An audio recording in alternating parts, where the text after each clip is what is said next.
makes Shushu a special fighter because he the last couple fights you got big knockouts, showing yourself to be an aggressive counterpunch. But what makes you stand out from all other featherweights? Aside from me just actually really wanting to fight everybody, I just think that my style is it's shown to be crowd pleasing, and I'm happy that my fans are coming to me and letting me know that they're really pleased and having a good time watching me fight. I always wanted to create that Bruce Carrington, that Shushu experience, and I just feel like that right there, that essence is just something that the boxing world needs, man. Yeah. I'm happy to be the one to bring it to him. Yeah. They say the left hand, it drop mountains.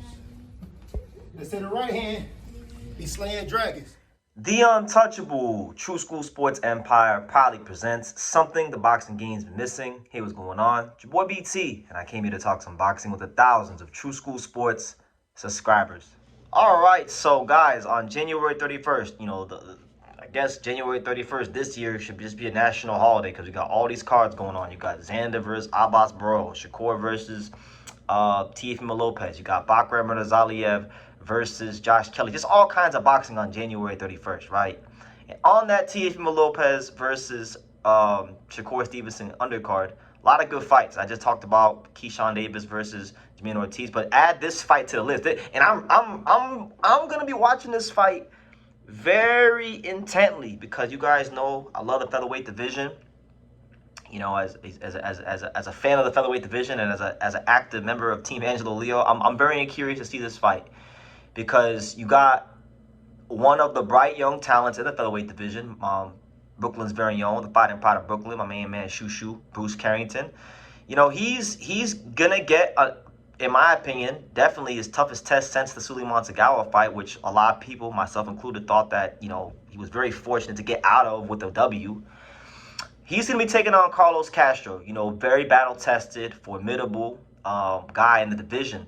And it's going to be for the full WBC title because we know Stephen Fulton done moved out the division. He went up there to follow Shockey Foster, disgraced himself, didn't make weight.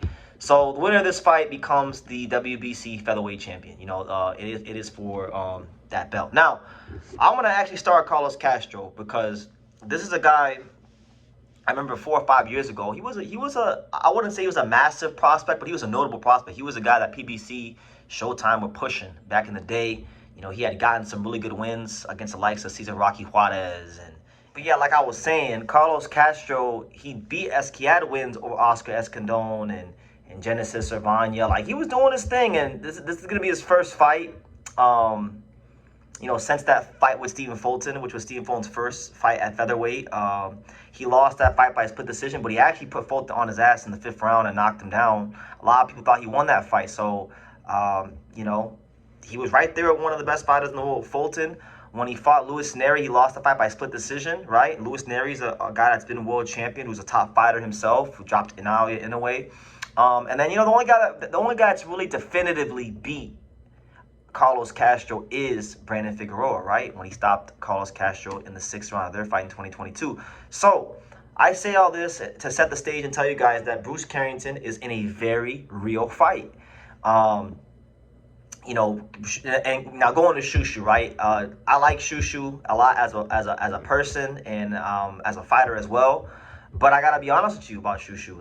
Just because I like him doesn't mean I can't be honest. I'm honest about even some of my favorite fighters, right?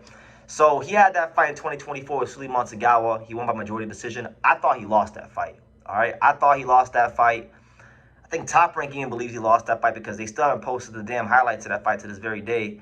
And ever since that fight, it is my belief that Top Rank has moved him very, very carefully with these guys like Donna Coolwell, Enrique Vivas, Matias Heita. Those are all fighters that, bring the fight right to you. And Shushu is at his best, at his most electric when he's a counterpuncher. So those guys kind of play right into his style. This fight is a fight that stylistically is not those type of fights. Carlos Castro is a guy that he likes to box, he likes to slow the pace down, he loves to counterpunch and shoot between your shots. So you have counterpuncher versus counterpuncher. Generally speaking, when you get the counterpuncher versus counterpuncher style matchup, it's a matchup that can many times produce very boring fights. Unless, of course, one of the said counterpunchers gets on the front foot and decides to lead the exchanges. So that's really, to me, when I break this fight down from a stylistic standpoint, that is the fight within the fight. You got Castro as a counterpuncher. You got Shushu as a counterpuncher. Who is going to be the one that takes the lead in this fight? And whichever fighter takes the lead, will the fighter that's a counterpuncher be able to capitalize on the other fighter taking the lead in the exchanges? You understand? So that's really, to me, the intriguing thing about this fight. Now, it is worth noting that Bruce Carrington does have a 2-inch reach advantage. He's pushing a 72-inch reach advantage.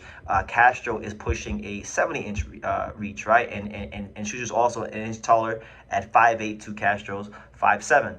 In terms of in-ring experience, Castro is the more experienced guy. He's got 33 professional fights in the pro ranks, and he's got 192 rounds boxed. Shushu, 16 fights, 94 rounds, not as experienced, right? So to me, I'm looking at this fight for Shushu as a real, watershed moment in his career.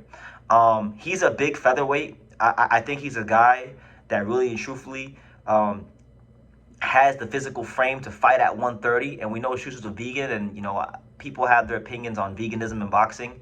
A lot of the vegan fighters like Brian Jennings and Timothy Bradley over the years, they look great physically, but they don't seem to punch the hardest. That's just what I've noticed over the years. So I'm really curious to see, what does Shushu look like in this fight? Because I think another thing to watch out for in this fight is more so, from the Shushu Carrington side of things, his weight cut. Will he cut weight in a fashion that allows him to come into this fight feeling strong and ready to punch through the target and make his presence felt against Castro? Because I'll tell you this, if there's any slippage with the weight cut, Castro's an experienced veteran. He hasn't quite been able to get over the hump in the big fights, but he's been right there in some of these fights with Fulton and with Luis Neri. And I'm sure he's a very proud guy.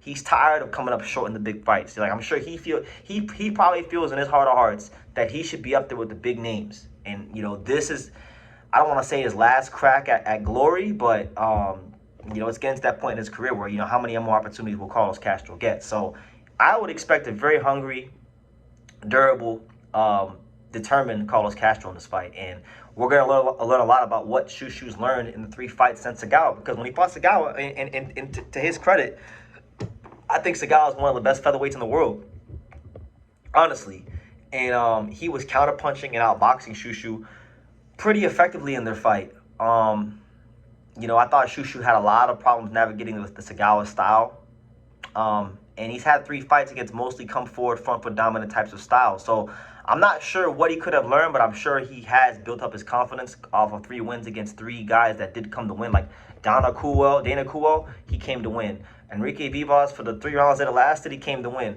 Mateus Heita, he came to win. He was just outgunned in every department because he wasn't getting that kind of those kind of looks in Africa, right? So I'm putting Shushu on a high upset alert. Honestly, I'm not sure if I'm gonna pick against him. I don't know yet. Castro, like I said, he's a good fighter. He's very effective with what he does. But I do sometimes feel like, and he even showed it in the second half of the Fulton fight, that even when he's fighting a really good fight, you can take the play away from him. You can steal moments of rounds and win and get the momentum in the fight.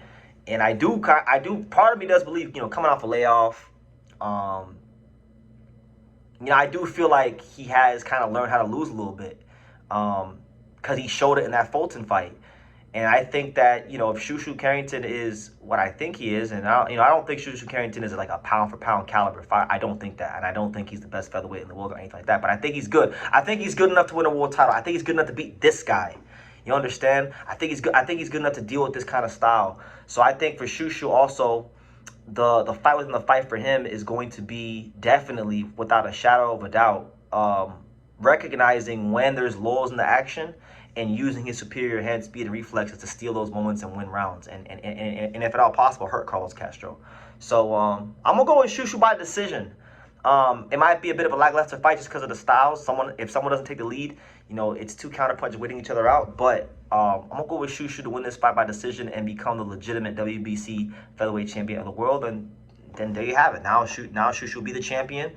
You could potentially look at unification fights against the likes of Rafael Espinoza, Angel Leo, and Nick Ball. He'll now be one of the big boys in the division. And possibly, if Inoue decides to come up, because now Inoue is floating this idea now of, you know, just foregoing a Junto Nakatani fight and going right to featherweight. You know, maybe Shushu is a guy that he fights for his first fight at featherweight to become a 5-division champion, to try to become a 5-division champion. So those are my thoughts on the matter. A very good fight, a very stern test for Bruce Carrington, and the last shot at glory for Carlos Castro. Gotta make it count this time. So anyway, leave your comments down below. What do you guys think? But make sure you guys take the time to subscribe. And like I say in every single one of these videos, you can love me or you can hate me, but I'm just a kid from Dang. So until next time, take care, guys. Thank you for watching True School Sports. Thank you for watching another video on the untouchable True School Sports Empire, the home of boxing. We're on the road to 100,000 subscribers, guys. So help us keep being great. Help us keep pushing out that real boxing content for the fine folks all around the world.